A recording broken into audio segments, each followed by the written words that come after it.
ఎప్పటికప్పుడు వస్తున్న సాంకేతికతను అందిపుచ్చుకుంటూ అనుభవజ్ఞులైన వైద్యులతో అధునాతన వైద్య సేవలు అందిస్తున్న ఘనత సాయి హాస్పిటల్కే దక్కుతుందని రాష్ట్ర పర్యాటక సాంస్కృతిక సినిమాటోగ్రఫీ శాఖ మంత్రి కందుల దుర్గేష్ అన్నారు. స్థానిక ఆర్యాపురంలోని సాయి హాస్పిటల్లో నెలకొల్పిన సరికొత్త నవతరం ఎస్ఎస్ఐ మంత్ర రోబోను మంత్రి కందుల దుర్గేష్ ఈరోజు ఉదయం ఆవిష్కరించారు. ఈ కార్యక్రమాన్ని హాస్పిటల్లోని ఏ బ్లాక్లో గల సినాప్స్ ఆడిటోరియంలో ఏర్పాటు చేశారు. ఈ సందర్భంగా మంత్రి దుర్గేష్ మాట్లాడుతూ అతి తక్కువ కాలంలో సాయి హాస్పిటల్ గోదావరి జిల్లాలోనే కాకుండా రాష్ట్ర వ్యాప్తంగా మంచి గుర్తింపు తెచ్చుకుందని అన్నారు. దేశీయ పరిజ్ఞానంతో తయారైన ఎస్ఎస్ఐ మంత్ర రోబోను తీసుకురావడం అభినందనీయమని అన్నారు. పేద ప్రజలకు తక్కువ ఖర్చుతో వైద్య సేవలు అందుబాటులోకి తీసుకువచ్చేందుకు hospital chairman and MD doctor K Vijayakumar చేస్తున్న కృషి అభినందనీయమని అన్నారు. ఈ సందర్భంగా రూరల్ ఎమ్మెల్యే గోరెట్ల బుచ్చ చౌదరి మాట్లాడుతూ రాజమహేంద్రవరానికి సాయి హాస్పిటల్ మణిహారం లాంటిదని కొనియాడారు. కోవిడ్ సమయం నుంచి కూడా ఎంతో మందికి ప్రజాభిక్ష పెట్టిన ఆసుపత్రిగా కీర్తిగాంచిందని ఆయన పేర్కొన్నారు. అదేవిధంగా హాస్పిటల్ అధినేత డాక్టర్ కె విజయకుమార్ మాట్లాడుతూ 2 ఏళ్ల క్రితం మోకాలు మార్పిడికి జాన్సన్ అండ్ జాన్సన్ రోబోను సాయి హాస్పిటల్ సమకూర్చుకొని గోదావరి జిల్లాలకు అధునాతన వైద్య సాంకేతిక పరిజ్ఞానాన్ని అందుబాటులోకి తెచ్చామని గుర్తు చేశారు. ఇప్పుడు ఈ రోబో విప్లవంలో మరో అడుగు ముందుకు వేసి తన అమ్ముల పొదిలో ఎస్ఎస్ఐ మంత్ర రోబోను సమకూర్చినట్లు ఆయన తెలిపారు. ఈ కార్యక్రమానికి ఐఎంఏ నగర అధ్యక్షుడు డాక్టర్ పిడుగు విజయభాస్కర్, డాక్టర్ సజ్జా పద్మ హాజరయ్యారు. రోబోటిక్ సర్జరీతో శిక్షణ పొందిన డాక్టర్ రమ్య రోబోటిక్ సర్జరీ ఏ విధంగా చేస్తారో స్క్రీన్ ద్వారా ప్రదర్శించి చూపించారు. హెచ్ఆర్ మేనేజర్ జి శ్రీనివాస్ స్వాగతం పలకగా సూపరింటెండెంట్ డాక్టర్ మంజుష వందన సమర్పణ చేశారు. ఈ కార్యక్రమంలో general surgeon doctor Pavan, urology విభాగం వైద్యులు డాక్టర్ హరికృష్ణ, డాక్టర్ శివ తదితరులు పాల్గొన్నారు. మేడం గారు చేతికి పెట్టుకున్న సెన్సార్స్ ద్వారా ఇక్కడి నుంచి ఆవిడ ఎదురుగుండా ఉన్న స్క్రీన్లో 3Dలో మొత్తం పేషెంట్ లోపల భాగాలన్నీ కనపడుతూ ఉంటాయి. ఆ 3Dలో చూస్తా ఈ చేతి వేళ్ల కదలికలతో అక్కడ ఆపరేషన్ జరుగుతూ ఉంటుంది.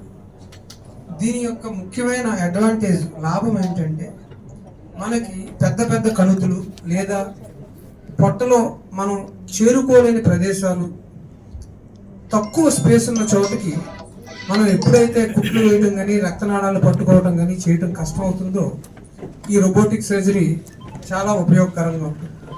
సో మీరు ఎంత పెద్ద ఆపరేషన్ చేస్తున్నా కూడా ఆ 4 రంధ్రాల ద్వారానే పూర్తిగా ఆపరేషన్ నిర్వహించడం జరుగుతుంది. దానివలన పేషెంట్ అతి తొందరగా కోలుకోవడానికి, అంటే వెరీ నెక్స్ట్ డే ఎప్పుడైతే మిగతా టిష్యూలకి డ్యామేజ్ లేకుండా అవసరమైన ప్రదేశానికి చేరుకుని ఆపరేషన్ చేస్తారో పేషెంట్ తొందరగా కోలుకుని వెళ్ళిపోవడానికి అవకాశం ఉంటుంది. అలాగే అతి క్లిష్టమైన ఆపరేషన్లు కూడా చాలా సులువుగా చేయడానికి అవకాశం ఉంటుంది. Thank you.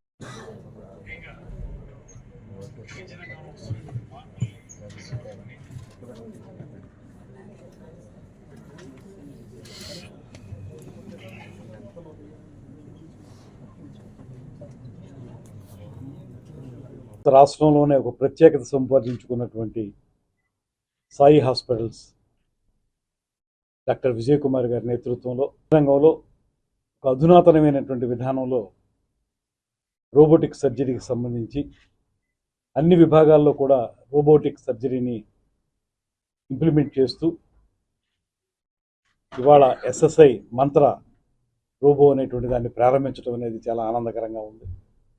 ముఖ్యంగా వైద్య రంగంలో వస్తున్నటువంటి మార్పుల్ని ఒడిసి పట్టుకుని వాటిని ప్రజలకు అందుబాటులో తీసుకురావడానికి విజయ్ కుమార్ గారు చేసేటువంటి ప్రయత్నం ఎల్లవేళలా కూడా ప్రత్యేకంగా ప్రశంసించదగ్గటువంటి అంశం.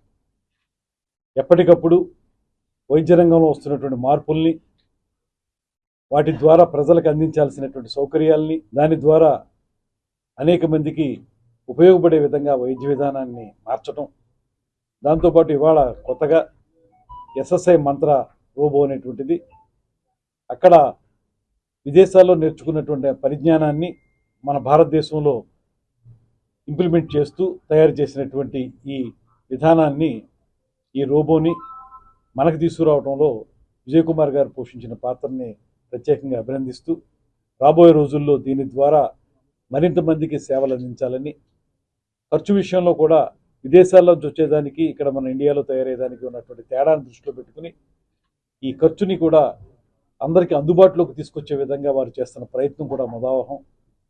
తప్పనిసరిగా ఇది ప్రజలందరూ కూడా ఉపయోగించుకోవాలనేటువంటి మాటను తెలియజేస్తూ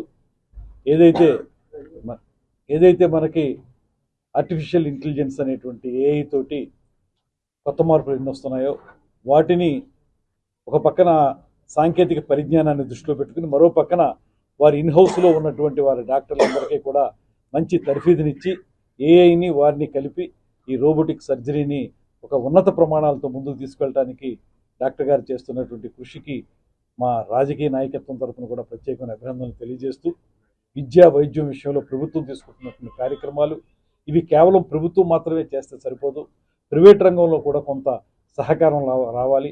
అలా ప్రైవేట్ రంగంలో వస్తున్నటువంటి మార్పులు చేర్పులు ఇవన్నీ కూడా ప్రజలందరి యొక్క ఆరోగ్యాన్ని బాగుపరచడానికి ఉపయోగపడాలనేటువంటి ఆలోచన చేస్తూ వారికి ప్రత్యేకమైన శుభాభినందనలు తెలియజేస్తూ ఇది రాబోయే రోజుల్లో మరింత విస్తృతపడాలనేటువంటి మాటని మనస్ఫూర్తిగా కోరుకుంటూ సెలవు తీసుకుంటాం. మనం కోరుకునేది ఒకటి, ఇవాళ ప్రభుత్వ రంగంలో ఎంత వైద్యం చేస్తున్నా కూడా ప్రైవేట్ రంగం మీద ఎక్కువగా ఆధారపడే పరిస్థితుంది వైద్యులు. అందుకని ఈ వైద్య రంగాన్ని మనం ప్రోత్సహించాల్సిన అవసరం ఉంది. ఇవాళ అందరూ ఓపెన్ హార్ట్ సర్జరీ కాకుండానే ఇవాళ సర్జరీ చేసే పరిస్థితి వచ్చింది. ఇవాళ మోకాలు కీర్పు మార్పిడి ఆపరేషన్లు కూడా మన దగ్గర బాగా చేసే పరిస్థితి వచ్చాం. ఎక్కడికో వెళ్ళాల్సిన ఒకప్పుడు మేము కోయంబత్తూరు లాంటి ప్రదేశానికి వెళ్ళేవాళ్ళం, అవసరం లేకుండానే మన దగ్గరే వైద్య ప్రక్రియ అందుబాటులోకి వస్తూ ఉంది. ఇవాళ అనేక రంగాల్లో సాంకేతిక విప్లవం వస్తూ ఉంది. అధునాతన వైద్య పరికరాలన్నీ మనకు అందుబాటులోకి వస్తూ ఉన్నాయి. అక్కడ ఏదైతే ఇన్వెంట్ చేశారో దాన్ని ఇమీడియట్ గా మనం తెచ్చుకొని దాన్ని ట్రైనింగ్ ఇచ్చి వైద్యాన్ని ఉపయోగించుకునే దానికి అవకాశం వస్తూ ఉంది. ఇవాళ ఈ ప్రక్రియ ద్వారా అందరికీ కూడా రోబోటిక్ సర్జరీ ద్వారా ఇంకా మేలైన వైద్యం చేసేదానికి, యాక్యురేట్ గా వైద్యం చేసేదానికి అవకాశం వస్తుంది. రికార్డులన్నీ కూడా మెయింటైన్ అవుతాయి. ఎప్పటికప్పుడు వారికి ఏదైనా ఇబ్బంది అయినా కూడా మళ్ళా సరి చేసుకునే దానికి కూడా అవకాశం లభిస్తుంది. కనుక ఈ వైద్య ప్రక్రియని ఇక్కడ తీసుకొచ్చిన సాయి గారికి, విజయ్ కుమార్ గారికి, ఇతర వైద్యులకి, వైద్య సిబ్బందికి కూడా అభినందనలు తెలియజేస్తూ అనే రోబోతో అన్ని రకాల జనరల్ సర్జరీలు, కిడ్నీకి సంబంధించిన సమస్యలు, ప్రోస్టేట్ సమస్యలు, క్యాన్సర్కి సంబంధించిన సర్జరీలు చేయటానికి అవకాశం ఉంటుంది.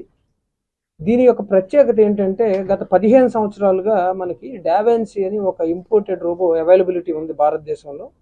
కానీ దీని ఖరీదు చాలా ఎక్కువ. ఒక ఆపరేషన్కి, ఒక పేషెంట్కి ఆపరేషన్ చేసిన తర్వాత వాడే డిస్పోజబుల్స్ కాస్ట్, అంటే ఆ తర్వాత ఇక పని చేయకుండా పోయే వాటి కాస్ట్ 1,50,000.